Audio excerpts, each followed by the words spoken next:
कक्षा 10 के मेरे प्यारे विद्यार्थियों, आज एक बार फिर से मैं आप लोगों के सामने उपस्थित हूँ।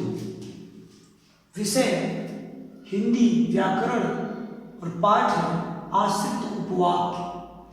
प्यारे बच्चों, आपकी जानकारी के लिए बता दें कि इसके पहले वाली वीडियो में आपने जो वाक्य भेद रचना के आधार पर पढ़ा, यदि जैसा कि हमने बताया कि रचना के आधार पर वाक्य 3 भेद होते हैं, उन तीनों भेदों को आपने विस्तृत रूप से अच्छे से पढ़ा और उसमें हमने आपको अभ्यास कार्य दिया था। उस अभ्यास कार्य की थोड़ी सी चर्चा पहले हम कर लेते हैं। ऐसा है कि आपने कर लिया होगा, फिर भी मैं बता रहा हूँ, उसको आप मिलाइएगा।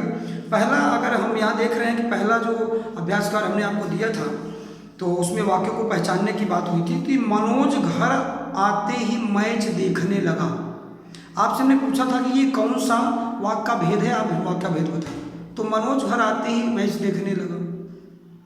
आप देखेंगे कि ये केवल और केवल एक ही क्रिया और एक ही कर्ता की बात कर रहा है, इसलिए क्या हो जाएगा जी, ये बहुत अच्छे, सही है, सरल वाक्य। नेक्स्ट कह रहे हैं कि जो छात्र खेल में रुचि लेते हैं वे स्वस्थ रहते हैं। जो वे, ये क्या बता रहा है कि ये वाक्य है मिश्र वाक्य।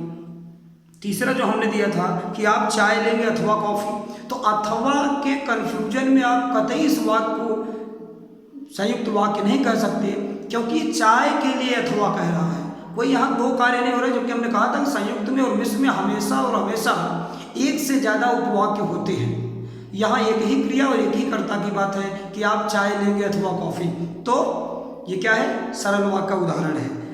अगला देखते हैं कि बच्चे को सड़क पार करनी थी पर वह साइकिल से टकरा गया। संयुक्त वाक्य है, इसमें कोई संदेह नहीं। और अंतिम अभ्यासकार जो हमने आपको दिया था कि कठिन लगने वाले विषय को भी उसने याद कर लिया। कठिन लगने वाले विषय को भी उसने याद कर लिया। मेरे प्यारे बच्चों, यह भी सरल वाक्य का ही उदाहरण है। आशा करता हूँ आपका गृह कार्य, पुराना कार्य कंप्लीट हुआ। आइए आज की चर्चा शुरू करते हैं। और चर्चा के शुरू करने में हम आपको बताना चाहते हैं कि यहाँ पर आज हम लोग जो पढ़ रहे हैं विषय, वो है आश्रित उपवाक्य।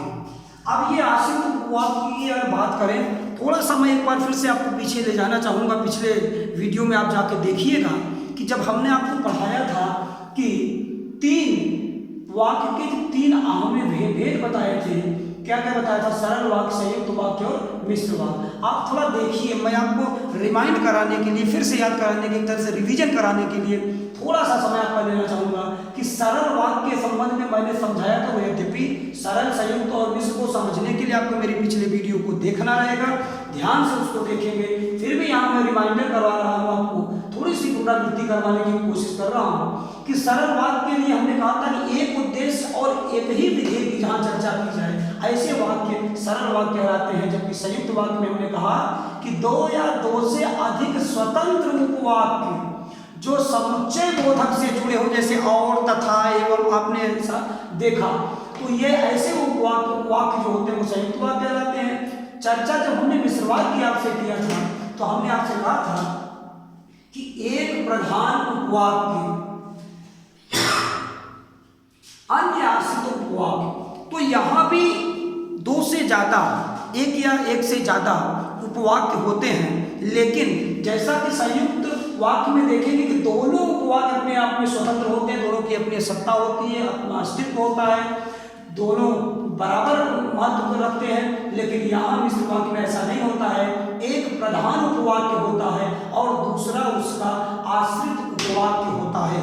इसी आश्रित उपवाक्य के विषय में बच्चों में चर्चा रहती है कि यहाँ पर सीबीएसई ने थोड़ा सा कठिन कर दिया। बार बार पिछली परीक्षाओं में, वार्षिक परीक्षाओं में अगर हम लोग देखें, एनुअल एग्जामिनेशंस में, या क्वेश्चन पेपर उठा के देखें पिछले सालों का, तो यहाँ से हर साल ऐसा कोई ईयर नहीं हुआ है जहाँ से ये आश्रित उपवाक्यों के भेद से क्वेश्चन ना आया हो। 2 तरह से क्वेश्चन आता है। एक तो पूछेगा कि आप इसमें से पहचानिए, वाक्य को पहचानिए कि वो आश्रित उपवाक्य का कौन सा भेद है, या कभी कभी बनाने के लिए और बदलने के लिए भी देता है। तो चर्चा करते हैं हम लोग कि आश्रित उपवाक्य के कितने भेद होते हैं। मेरे प्यारे बच्चों, मैं फिर से आपसे कह रहा हूँ, आप ध्यान से सुनिए, बार बार सुनिएगा।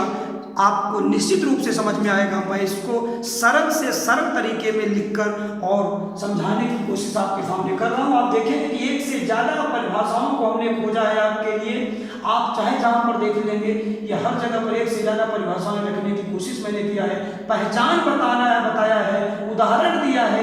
कब तक आपको समझ में नहीं आएगा मेरे प्यारे बच्चों, मुझे भरोसा है अगर आप थोड़ा सा कंसंट्रेशन बनाते हैं, ध्यान देते हैं, तो आपको समझ में आएगा। क्योंकि समझाने के लिए ही आपको समझाने के लिए यहाँ कोशिश की जा रही है। तो चर्चा करते हैं कि आश्रित उपवाक्य 3 प्रकार के होते हैं, या आश्रित उपवाक्यों के 3 भेद होते हैं।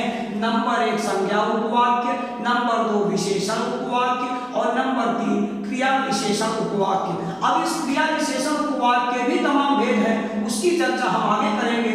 लेकिन आज हम समझेंगे इस वीडियो में संज्ञा विशेषण और क्रिया विशेषण, ये जो उपवाक्य हैं इनको कैसे पहचाना जाए, कैसे परीक्षा में आए हुए प्रश्न को मुस्कुराते हुए सॉल्व किया जाए, उस कोशिश को साकार करने के लिए देखते हैं संज्ञा उपवाक्य।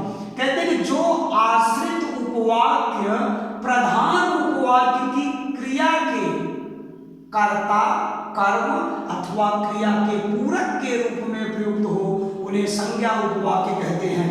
मेरे प्यारे बच्चों, एक बार फिर से आप इसको समझने की कोशिश करिए। दूसरी परिभाषा में हमने एक और सरल सी परिभाषा आपके लिए रखा है कि जो उपवाक्य वाक्य में संज्ञा का कार्य करते हैं या संज्ञा पदबंध के स्थान पर प्रयुक्त होते हैं, संज्ञा का कार्य करते हैं, जो उपवाक्य संज्ञा का कार्य करते हैं या संज्ञा पदबंध के स्थान पर प्रयुक्त होते हैं, संज्ञा उपवाक्य कहलाते हैं। तो प्यारे बच्चों, एक बार इसकी पहचान देखिए। मान लीजिए आपको डिफिनेशन भूल गई, अब आप क्या करेंगे? अब आप ऐसे क्या करेंगे कि पहचान याद रखेंगे कि संज्ञा उपवाक्य का प्रारंभ, दिस इज योर ट्रिक, आप इसको कह सकते हैं। आपके लिए ट्रिक बनाया गया है, या आपके लिए शॉर्टकट बनाया गया है। यद्यपि अध्ययन अध्यापन में शॉर्टकट को महत्व नहीं दिया जाता है, फिर भी मैंने आपके लिए ये रखा है कि कम से कम कुछ तो आपको आना चाहिए। तो पहचान आपकी क्या है? आप संज्ञा उपवाक्य को जैसे ही देखेंगे, क्विकली आप बहुत ही जल्दी उसको सॉल्व कर लेंगे। कब? जब आपको पहचान याद होगी तब। वेरी गुड, पहचान। तो संज्ञा उपवाक्य का प्रारंभ प्रायः हमारे ज्यादातर, लगभग, ज्यादातर की से होता है। ये वाक्य जहां भी शुरू होता है वहां की से शुरू होता है। आइए उदाहरण के माध्यम से समझते हैं। मैं जानता हूं कि वह ईमानदार है। मैं जानता हूं कि वह बहुत ईमानदार है। ये मैं जानता हूं, यह है प्रधान उपवाक्य। लेकिन मेरे प्यारे बच्चों, कि वह बहुत ईमानदार है, की से शुरू होकर ये वाक्य कहता है संज्ञा उपवाक्य बन गया। दूसरा एग्जाम्पल एक बार फिर से समझते हैं। सीता ने कहा कि उसका भाई क्या है? पुलिस है। Very good. तो ये क्या हो गया? संज्ञा उपवाक्य का उदाहरण। प्यारे बच्चों, विशेषण उपवाक्य पर बार बार इसको आप पॉज करिएगा, वीडियो को समझने की कोशिश तब तक करिएगा जब तक आपको समझ में ना आए। और दूसरा हम देखते हैं आश्रित उपवाक्यों का जो दूसरा भेद है वो है विशेषण उपवाक्य। कहते हैं कि जब कोई आश्रित उपवाक्य क्या करता है कि प्रधान उपवाक्य के संज्ञा पद की विशेषता बताए, तो ऐसे उपवाक्य विशेषण उपवाक्य कहलाते हैं। बचपन से आपको समझाते चले आए हैं हम लोग। जब भी आपको विशेषण बताया गया होगा, कहा गया होगा कि संज्ञा और सर्वनाम की विशेषता बताने वाले क्या कहलाते हैं? विशेषण। Very good. और यहां भी देखेंगे एक बात कह रहे हैं, दूसरे में देख लीजिए कि वाक्य में प्रयुक्त संज्ञा पद की विशेषता, भाई यही तो विशेषण है। जो संज्ञा की विशेषता बताते वो क्या है? विशेषण है। Very good. तो वाक्य में प्रयुक्त संज्ञा पद की विशेषता बताने वाले उपवाक्य क्या कहलाते हैं? विशेषण उपवाक्य।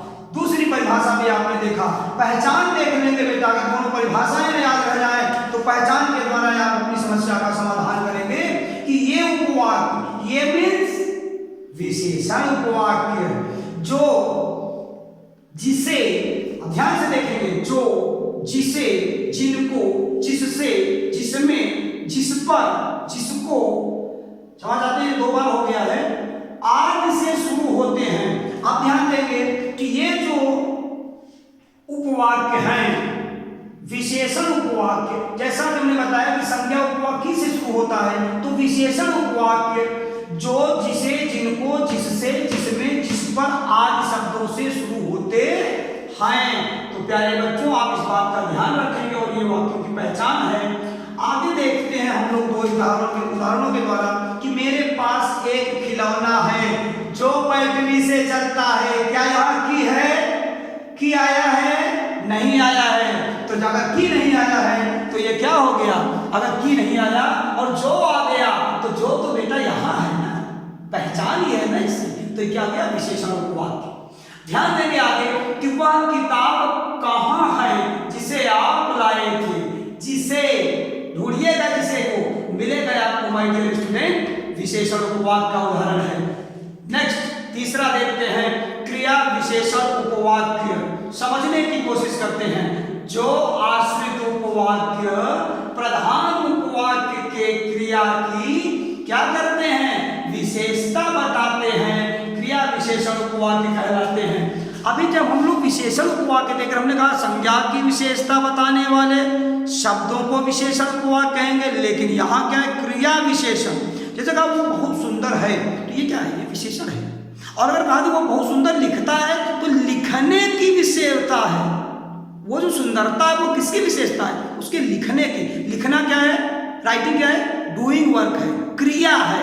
तो यही बात यहाँ कह रहे हैं कि क्रिया की, जो आश्रित उपवाक्य प्रधान उपवाक्य क्रिया की विशेषता, तेज दौड़ता है, तेज लिखता है, अच्छा लिखता है, सुंदर पढ़ता है, जो भी कहें, क्रिया उसे क्रिया विशेषण उपवाक्य कहते हैं। दूसरी परिभाषा है बेटा, क्रिया विशेषण पदबंध के स्थान पर प्रयुक्त होने वाले उपवाक्य क्रिया विशेषण उपवाक्य कहलाते हैं। और इसकी पहचान की बात करें तो पहचान और फार्मूला इसको एक ही बात कहते हैं। यहां भी हमने रख दिया है क्या कि क्रिया विशेषण उपवाक्यों का प्रारंभ जब, यदि, क्योंकि, यद्यपि, जितना, जैसा, जब, जहां, जिधर, अगर आदि शब्दों से होता है। तो अगर वाक्यों की पहचान या इन शब्दों से हो जाए, उपवाक्यों की शुरुआत अगर प्रारंभ, तो इनको क्या कहेंगे? इनको कहेंगे क्रिया विशेषण उपवाक्य। अगर इन शब्दों से शुरू हो जाए उपवाक्य तो कहेंगे विशेषण उपवाक्य, और अगर की से शुरू हो जाए तो संज्ञा उपवाक्य। फिर से देखेंगे यहाँ पर उदाहरण, वह ऐसा चल रहा, वह ऐसा चल रहा था जैसे क्या हो? बीमार हो। तो जैसे को कहाँ ढूंढिएगा? कहीं और जाने की जरूरत नहीं, जैसा जैसे आपके सामने है। यद्यपि वह गरीब है तथापि क्या है? ईमानदार है। तो यद्यपि को ढूंढिएगा तो आपको क्रिया विशेषण रूप में मिलेगा। आगे देखते हैं मेरे प्यारे बच्चों, मेरा प्रयास तब सफल माना जाएगा जब मेरे द्वारा दिए गए अभ्यास कार्यों को आप ईमानदारी पूर्वक अपनी भाषा की अभ्यास पुस्तिका में करेंगे। पहला अभ्यास कार्य देख रहे हैं, संज्ञा उपवाक्य को परिभाषा एवं उदाहरण से स्पष्ट कीजिए। शायद आप देख रहे होंगे संज्ञा उपवाक्य। देन नेक्स्ट है दूसरा अभ्यास कार्य है विशेषण उपवाक्य किसे कहते हैं, उदाहरण से स्पष्ट कीजिए। दो परिभाषाएं सबकी है आपके पास। क्रिया विशेषण उपवाक्य की परिभाषा तथा पहचान बताइए। चौथा अभ्यास कार्य है संज्ञा विशेषण तथा क्रिया विशेषण उपवाक्यों के तीन उदाहरण लिखिए। ध्यान रहे प्यारे बच्चों, वीडियो में दिए गए, मेरे द्वारा दिए गए उदाहरणों के अलावा अगर आप उदाहरण लिख पा रहे हैं तो आप सच में बहुत अच्छे विद्यार्थी मान लिए जाएंगे। नेक्स्ट पांचवा है अभ्यास का है कि उपवाक्यों को पहचान कर उनके भेद लिखिए। इन ए 1 2 3 ये तीनों अभ्यास, तीनों वाक्यों में आपको उपवाक्य पहचानना है और बताना है कि वो संज्ञा उपवाक्य है कि विशेषण उपवाक्य है कि क्रिया विशेषण उपवाक्य है। ये आपको तो ये रहे आपके पांचों अभ्यास कार्य। आशा करता हूँ वीडियो आपको बहुत अच्छे से समझ में आई होगी।